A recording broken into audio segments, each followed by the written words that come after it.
عليك يا رسول الله وسلم عليك يا حبيب الله صلى عليك يا رسول الله وسلم عليك يا حبيب الله۔ بسم اللہ الرحمن الرحیم۔ السلام علیکم ورحمۃ اللہ وبرکاتہ۔ محترم ناظرین کرام، ایک دفعہ پھر سلسلہ ہے علمی مذاکرے کا اور آپ دیکھ رہے ہیں میم ٹی وی۔ آج علمی مذاکرے کے اس سلسلے کی 25ویں قسط آپ ملاحظہ فرما رہے ہیں۔ علمی مذاکرے کے اس سلسلے میں آپ کے سوالات کے جوابات ارشاد فرماتے ہیں حضرت علامہ مولانا مفتی محمد فرحان قادری دامت برکاتہم العالیہ۔ اس سلسلے کا آغاز کرنے سے پہلے میں آپ کو بتاتا چلوں کہ اگر آپ اپنے سوالات اس سلسلے میں ہم سے پوچھنا چاہتے ہیں تو اپنے سوالات آپ ہمیں اسکرین پر دیے ہوئے ای میل ایڈریس اور واٹس ایپ نمبر پر ارسال کر سکتے ہیں تاکہ آپ کے سوالات کو اس سلسلے میں شامل کیا جا سکے۔ آئیے سلسلے کا آغاز کرتے ہیں۔ مفتی صاحب السلام علیکم۔ وعلیکم السلام ورحمۃ اللہ وبرکاتہ۔ حضرت کراچی سے کسی نے پوچھا ہے کہ کیا دمبے پر عقیقہ ہو سکتا ہے؟ دمبا ہو یا بکرا بکری ہو، گائے ہو، کوئی بھی جانور جو قربانی کے لیے صلاحیت رکھتا ہے، یعنی جو بقر عید میں ذی الحجہ میں جو قربانی کی جاتی ہے، اس کے لیے جو صلاحیتیں ضروری ہیں جانور کی، وہی شرائط جو ہے عقیقے کے لیے ہے۔ اس کے 2 دانت ہو، یعنی 1 سال کی عمر ہو دمبے کی، اگر دور سے دیکھنے میں فربا ہے، سال بھر کا دکھتا ہے اور حقیقت میں 6 ماہ کا ہو چکا ہے، تو جس طرح قربانی اس کی جائز ہے اسی طرح عقیقے کے لیے وہ بھی جائز ہے۔ عقیقے کے لیے ایک بڑے جانور سے، گائے، اونٹ وغیرہ سے 7 حصے اس سے اس طرح سے اس کے بھی کیے جا سکتے ہیں۔ اسی طرح سے اس کے دیگر جو احکامات ہیں گوشت کے تقسیم کے حوالے سے کہ 1/3 خود رکھے، 1 رشتہ داروں میں، 1 غربا میں تقسیم کرے، جو مستحب طریقہ ہے، اور اگر خود سارا رکھ لے تو یہ بھی جائز ہے۔ تو جتنے احکامات جس طرح سے قربانی کے ہیں، جو شرائط، جو معاملات، وہ اسی طریقے سے عقیقے کے لیے بھی ہیں۔ واللہ تعالی عالم۔ بہت شکریہ مفتی صاحب۔ حضرت عرب شریف سے ایک صاحب پوچھتے ہیں کہ کیا کلیجی سے قربانی کا گوشت کھانے کی ابتدا کرنا سنت ہے؟ جی ہاں، ایسی روایت ملتی ہیں، جیسے ایک حدیث پاک کے الفاظ ہے کبدی اضحیتہ، اپنی قربانی کے کلیجی سے ابتدا کرنا، یہ بھی جو ہے مذکور ہے احادیث مبارکہ میں، اور اس طرح بھی روایات میں ملتا ہے کہ مطلقاً گوشت سے جو ہے عید کے دن جو ہے ابتدا کرنا کھانے کی، یعنی بقر عید کے دن ابتدا کرنا کھانے کی، مطلقاً گوشت سے بھی اس کی ایسے معاملہ ایسے سننے کو ملتا ہے، روایت وغیرہ میں ملتا ہے۔ اللہ تعالیٰ عالم۔ مفتی صاحب، ایسی صورت میں اگر جیسے بعض لوگ تو پورا جانور ہی تقسیم کرتے ہیں، جی تو جی، اس میں مطلب قربانی پر تو کوئی اثر نہیں پڑتا؟ نہیں، اس پہ قربانی میں کوئی اثر نہیں پڑتا کہ اگر پورے کا پورا جانور ہی تقسیم کر دیا تو بھی جائز ہے، یعنی وہ یا کلیجی سے ابتدا نہ کی؟ ہاں، کلیجی سے ابتدا نہ بھی کرے اور پورا جانور اس نے ذبح، پہلا جانور جو اپنا ذبح کیا، ظاہر جو تقسیم کر رہے ہیں مکمل، تو اس کا مطلب وہ ایک جانور تو نہیں کر رہا ہوگا، عمومی طور پر تو ایسا ہی ہوتا ہے۔ تو اگر وہ پورا جانور بھی جو ہے ہبہ کر دیتا ہے، لوگوں میں تقسیم کر دیتا ہے، تو یعنی قربانی کے بعد تمام کا تمام گوشت اور اس کی جو چیز اشیاء ہے وہ لوگوں میں تقسیم کر دیتا ہے، تو بھی یہ اس کے لیے شرعاً جائز بھی ہے، اور اس کی اپنی ابتدا ابھی نہ ہوئی دوسرے کسی جانور، یا اس طرح بھی ہوتا ہے کہ وہ خود بھی اگر قربانی کر رہا ہے یا نہیں بھی کر رہا اور آس پڑوس پہ کوئی گوشت آتا ہے اور اس سے ابتدا کرتا ہے، یہ ہے استحبابی عمل، یہ کوئی لزومی چیز تو ہے نہیں، نہ فرض و واجب ہے نہ سنت مؤکدہ ہے، استحبابی عمل ہے، سنت غیر مؤکدہ ہے، کرے تو اچھی بات ہے کہ سنت کی پیروی کی، اور اگر نہ کرے تو کوئی حرج بھی نہیں۔ جی حضرت آسام سے، ہندوستان آسام سے ایک صاحب نے پوچھا ہے کہ انڈیا میں رہنے والا ایک بد مذہب شخص، جیسے میں انہوں نے مثال دی دیوبندی یا نجدی ہو یا مرتد ہو، اس کے مرنے کے بعد اس کی زمین جائیداد اس کے سنی صحیح العقیدہ بیٹوں کو لینا جائز ہے؟ اچھا، جبکہ وارث نہ ہونے کی صورت میں وہ جائیداد انڈین گورنمنٹ کی ہو جائے گی اگر وارث وہ نہ تو ہو؟ ان کی گورنمنٹ کا قانون ہے جو بھی ہو۔ اب بات یہ ہے کہ سب سے پہلی چیز یہ ثابت کرنی ہوگی، یہ چیز پروف کرنی ہوگی، یا آیا یہ پروون ہے، بات ثابت ہے کہ وہ واقعی بد مذہب اور مرتد تھا، کسی مفتی صاحب نے اس کے ارتداد پر فتویٰ صادر کیا، جیسے لزوم کفر اور التزام کفر پہ ہم یہ بات کرتے چلے آئے ہیں گزشتہ مذاکروں میں بھی۔ تو اگر واقعی اس کے کفر پر فتویٰ صادر ہو چکا اور وہ کافر قرار دیا جا چکا ہے، تو اس صورت کے اندر تو جو ہے حکم یہی ہے کہ لا يتواصروا اہل ملتین شتیٰ او کما قال علیہ الصلوۃ والسلام، کہ دو ملتوں والے، دو قوم والے ایک دوسرے کے وارث آپس میں نہیں ہوتے۔ بہار شریعت حصہ بستم یعنی 20ویں حصے میں بھی یہ بات مذکور ہے کہ، اور دیگر فقہ کی کتب میں بھی یہ بات لکھی ہوئی ہے کہ اہل اسلام اہل کفر کے وارث نہیں ہوتے اور نہ ہی اہل کفر اہل اسلام کے وارث ہوتے ہیں۔ باپ کافر ہے اور بیٹا مسلمان یا بیٹی مسلمان، اولاد مسلمان ہے، تو باپ کی وراثت سے اس کو نہیں ملے گا، اور باپ مسلمان ہے اور اولاد میں سے اگر کوئی غیر مسلم ہے تو اس کو باپ کی وراثت میں سے حصہ نہیں ملے گا، اسے مطلب زیرو کنسیڈر کیا جائے گا۔ تو اگر واقعی ایسا ہے کہ جو سائل ہے ان کے جس کا بھی ذکر کر رہے ہیں ان کے والد واقعی اس طرح کے درجے پر ہیں کہ جن پر کفر ثابت ہے اور کفر کا فتویٰ ہے ان کے اوپر، تو اس صورت میں تو جو ہے اولاد کو ان کی جائیداد نہیں ملے گی۔ اللہ تعالیٰ عالم۔ مفتی صاحب، بعض اوقات ہمارے اخبارات میں جو ہے اس طرح سے لوگ اپنی طرف سے بیان جاری کراتے ہیں کہ بھئی میں اپنے بیٹے کو اس کی حرکات کی وجہ سے آگ کر رہا ہوں، تو ایسی صورت میں کیا آگ کرنے سے بندہ بری و ذمہ ہو جاتا ہے؟ جی نہیں، آگ کرنے کا کوئی کانسیپٹ اسلام میں نہیں ہے۔ یہ مال کی تقسیم کہیے یا دیگر معاملات کہیے، جو شریعت مطہرہ نے جن کے جو حقوق رکھے ہیں وہ اپنی جگہ پر ہے۔ آگ کرنا تو بہرحال کہیں سے نہیں ہے، البتہ خدا نہ خواستہ کوئی وارث اپنے اس شخص کو جس کا وہ وارث بن رہا ہے قتل کر دے تو اس قتل کی وجہ سے اس کو حصہ نہیں ملتا۔ ایسے بہت سارے جو ہے مہجور ہونے کے تعداد اس میں لکھی ہوتی ہے فقہ کی کتابوں میں کہ کون کون لوگ وارث نہیں بنتے، جیسے کفر کا بتایا، قتل کرنے والے کا بتایا۔ البتہ آگ کا تو بہرحال حکم نہیں کہ کسی کو اپنے اس سے ایکسیپشن دے دے کہ نہیں یہ میری جائیداد میں سے اس کا کوئی تعلق ہی نہیں ہے، اور نہ ہی یہ کوئی کانسیپٹ اسلام میں کہ میں اپنی ساری کی ساری جائیداد فلاں ادارے کو میرے مرنے کے بعد مل جائے۔ تو ایسا بھی نہیں ہے کہ وصیت اس طرح سے کر جائے۔ میکسیمم وصیت جو جاری ہوتی ہے قرض نکالنے کے بعد، کفن دفن کا خرچہ نکالنے کے بعد، اس کے بعد جو بچتا ہے اس کے 1/3 سے میکسیمم اس سے جاری ہوگی۔ 2/3 جو ہے وہ اہل وراثت جو ہے، جو وارث جو ان کا حق ہے، ان کے ورثاء کے اندر جو ہے وہ ان کے حق کے مطابق تقسیم ہوگی۔ میکسیمم جو ہے وصیت جو ہے وہ 1/3 سے جاری ہو سکتی ہے۔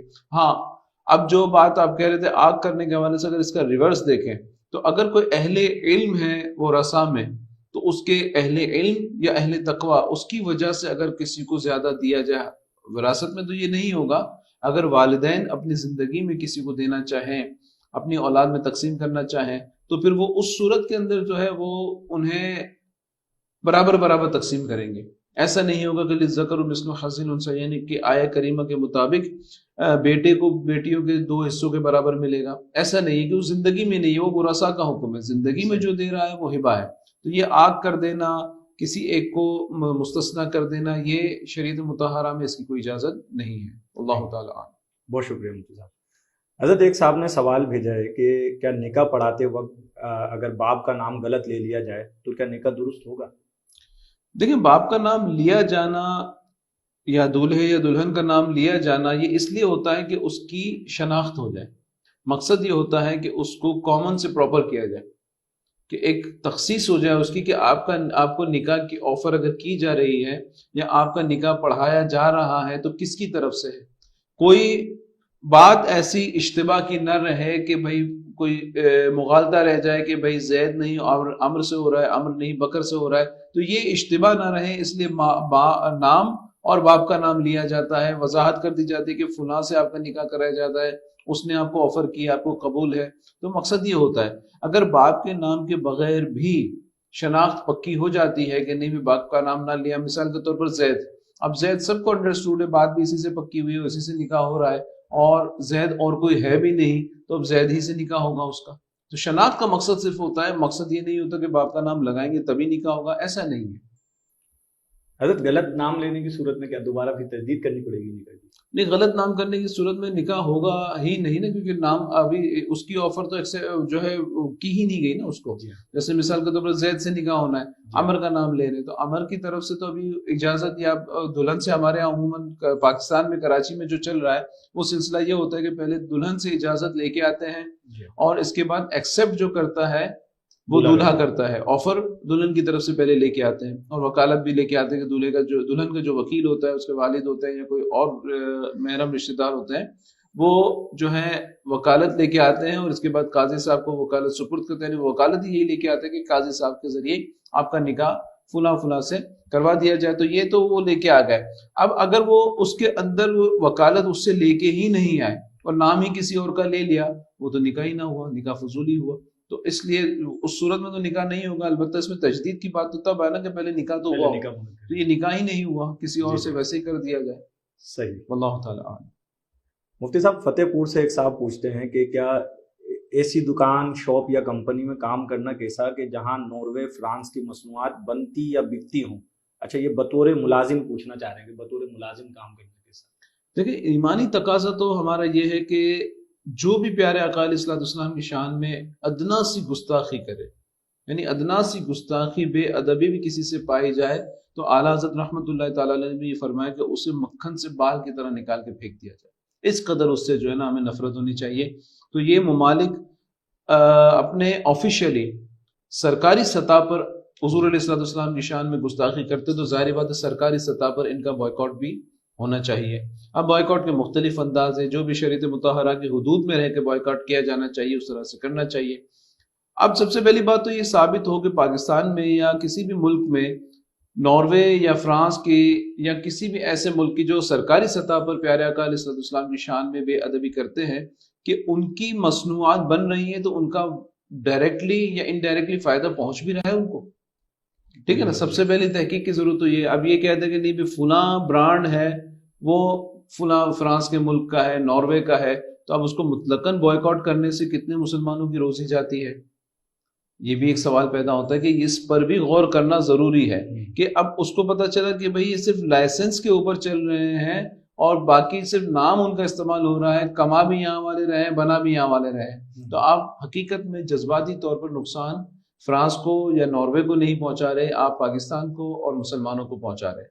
کسی بھی اسلامی مملکت کو یا کسی بھی طور پر بھی غیر اسلامی مملکت بھی ہو اور اس میں مسلمانوں کو پہنچا رہے. بہرحال اب رہی بات ملازمت کی، تو اب ملازمت چونکہ ایک مجبوری ہوتی ہے، اور ملازمت اگر ایسی ہے کہ جو جائز کام کے لیے ہے تو پھر تو کر سکتا ہے. اب وہاں پر اس کو مثال کے طور پر شراب یا ایسی کوئی حرام اشیاء کے اوپر کام کرنے کے لیے، ان کی خدمات کے لیے لگایا گیا ہے، تو اس صورت کے اندر تو وہ وہاں پہ کام نہیں کرے گا. کہ اب مثال کے طور پر وہ سیلز میں ہے، کاؤنٹر پہ بیٹھا ہے اور اس کو اس طرح کی حرام اشیاء بیچنے پر معمور کیا گیا ہے کہ آپ جناب یہاں بیٹھ کے جو ہے حرام اشیاء جیسے خنزیر وغیرہ کا گوشت ہے یا شراب ہے، تو ایسی چیز اگر بیچنے پر اس کو لگایا گیا تو پھر یہ شرعاً جائز نہیں ہوگی اس کی وہ ملازمت. اللہ تعالیٰ اعلم.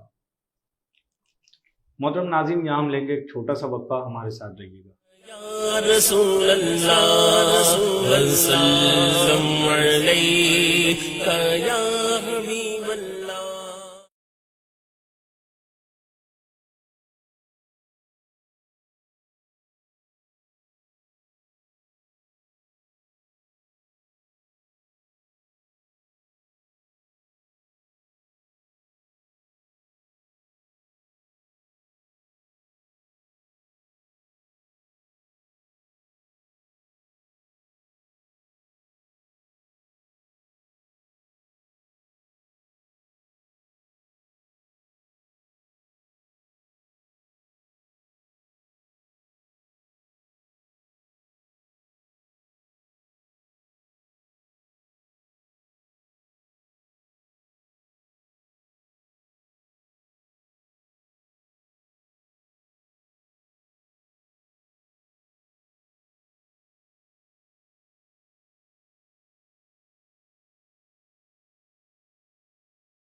صلی علیک یا رسول اللہ وسلم علیک یا حبیب اللہ صلی علیک یا رسول اللہ وسلم علیک یا حبیب اللہ۔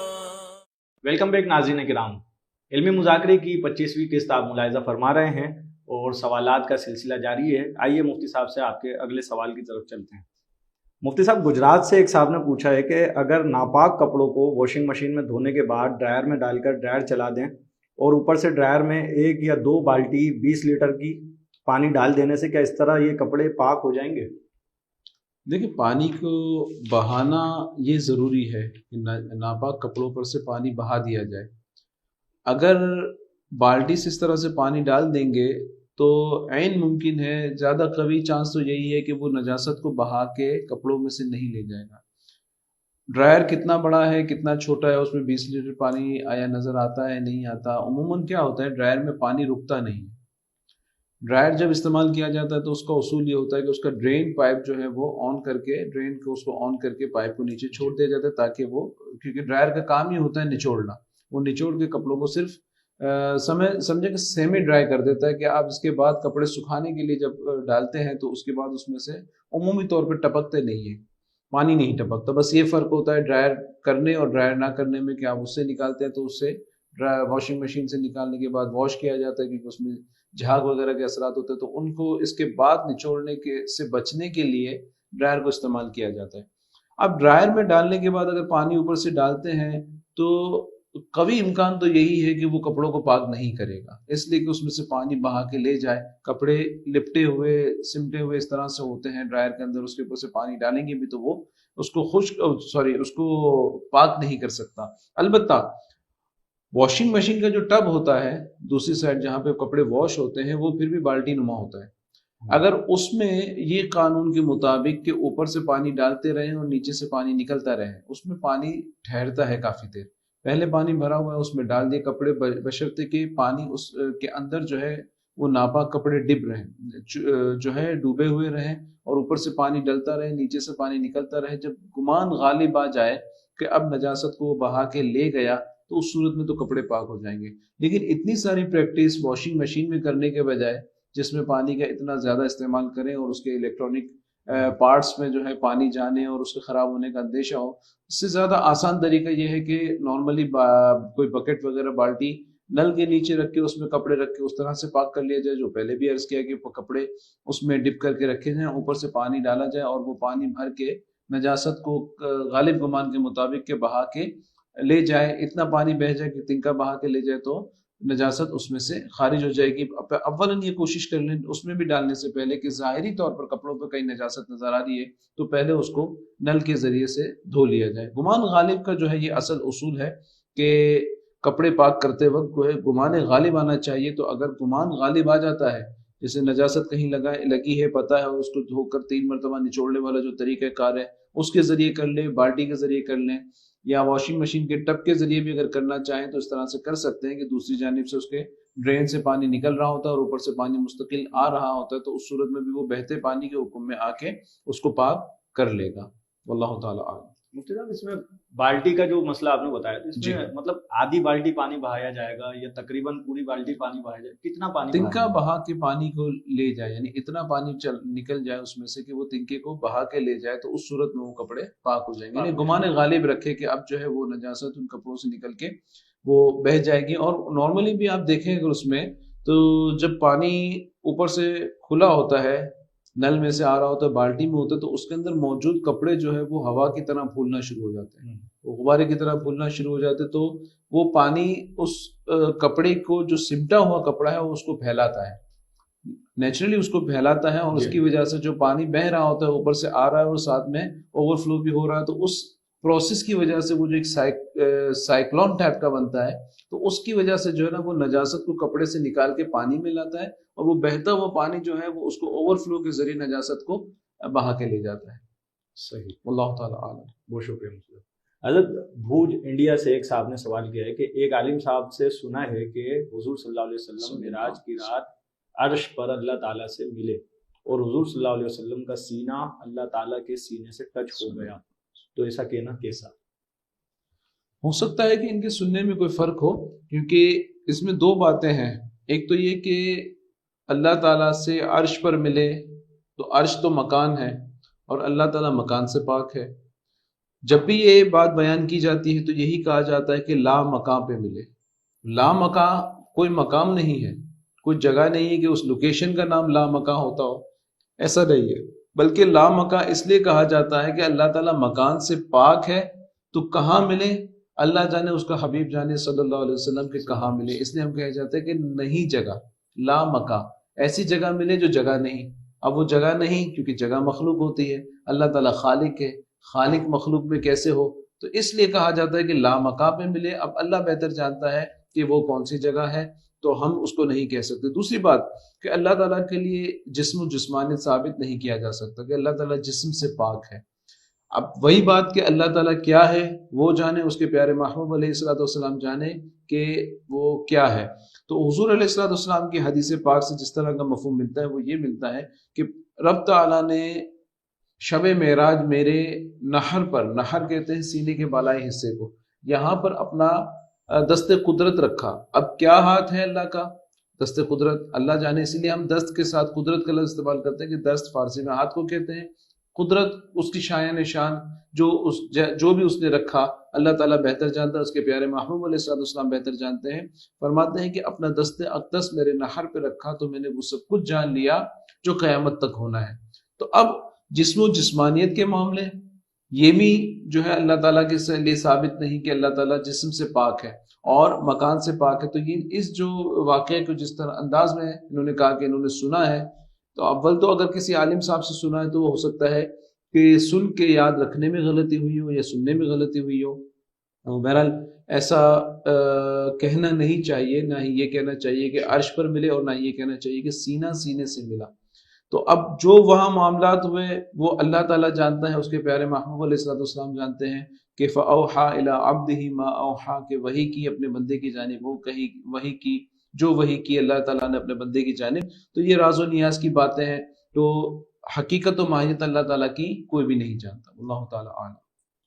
مفتی صاحب انہی صاحب کا ایک اور سوال ہے کہ محرم میں اسلامی نئے سال کی مبارکباد دینا کیسا؟ کچھ لوگ کہتے ہیں کہ غم کا مہینہ ہے، مبارکباد نہیں دینی چاہیے. نئے سال کے طور پر اگر مبارکباد دیتے ہیں تو یہ شرعاً جائز ہے، اور ہمارے ہاں مبارکباد دینے کا ویسا کانسیپٹ نہیں ہے جیسے دیگر مذاہب کے اندر ہوتا ہے کہ وہ 31 دسمبر کو بہت زیادہ جو ہے آتش بازی کرتے ہیں یا دوسرے ناجائز جو شریعت مطہرہ اسلام کے مطابق ناجائز و حرام افعال ہیں ان کو اس کے ارتکاب کرتے ہیں. ایسا تو ہمارے ہاں مبارکباد دینے میں نہیں جو ہے کانسیپٹ ہے. ہمارے ہاں مبارکباد دینے کے معنی ہے کہ دعا دینا، آپ کو نیا سال مبارک ہو، یعنی اس نئے آنے والے سال میں آپ کو برکتیں ملیں، یہ مقصد ہوتا ہے.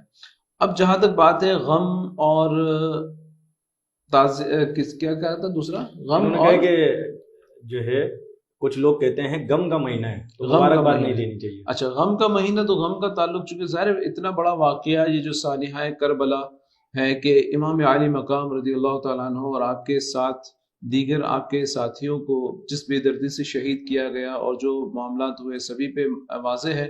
تو بہرحال وہ ایک غم کی صورت تو ہے لیکن غم ریپیٹ نہیں ہوتا. سوگ جو ہوتا ہے نا، غم اور سوگ کا معاملہ جو ہوتا ہے وہ 3 دن کا ہوتا ہے. صرف بیوہ کے حق میں یہ حکم ہے کہ وہ 130 دن کم و بیش 4 ماہ 10 دن عدت کرتی ہے، تو اس کا وہ سوگ ہوتا ہے. لیکن دیگر رشتہ داروں کا، قریب کے رشتہ داروں کا، وہ بھی پہلے سال ہی 3 دن کا سوگ ہوتا ہے جو غم کے طور پر، یعنی ظاہر اپنے دل کو منانے کے لیے اس دل میں جو گزری ہے اس کیفیت سے گزرنے کے لیے 3 دن چاہیے ہوتے ہیں. تو وہ غم کی کیفیت ہوتی ہے، غم کا عالم ہوتا ہے. تو وہ تو اپنی جگہ پر ہے. مبارکباد دینے میں کوئی بھی شخص یہ نہیں کہتا کہ ہم واقعہ کربلا کو بھول گئے یا ان کی شہادتوں کو بھول گئے یا ان کے احسانات کو بھول گئے کہ ان کے احسان کی وجہ سے اسلام زندہ ہوا. اس بات کا تو کوئی بھی کانسیپٹ نہیں ہے. البتہ صرف مبارکباد دینے کے معنی یہ ہوتے ہیں کہ ہم اگلے کو دعا دے رہے ہوتے ہیں. ورنہ